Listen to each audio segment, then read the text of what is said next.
بتدور على شقه سكنيه بس الاسعار بالنسبه لك بقت عاليه جدا. تعالى النهارده اقول لك عن الطرح الاول في قلب الار 8 لشركه ليها سابقه اعمال في قلب العاصمه الاداريه، ليها 3 مشاريع النهارده في العاصمه الاداريه، ودي سابقه اعمالها اللي موجوده قدامنا في منطقه التنزه والتسوق.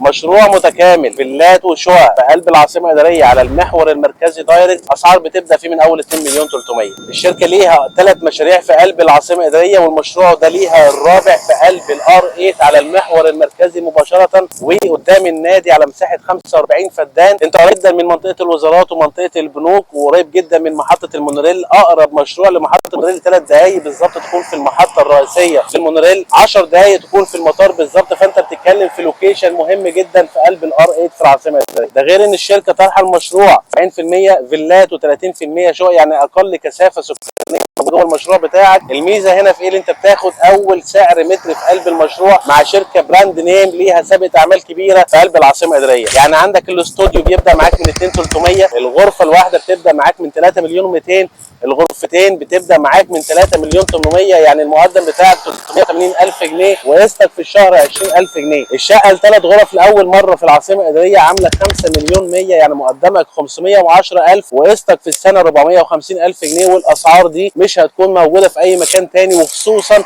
بتشتري مع براند نيم مع شركه كبيره ليها سابقه اعمال على ارض الواقع زي ما حضراتكم شايفين. مقدمك 10%، اقساطك على 10 سنين، استلامك بعد 4 سنين من النهارده. الحق النهارده احجز وحط استمارتك عشان تكون رقم واحد يسكن في قلب المشروع. سجل معانا دلوقتي. كان معاكم شنوده بدر، CEO شركه الاهرام. كلمنا دلوقتي واحنا نبعت لك كل التفاصيل.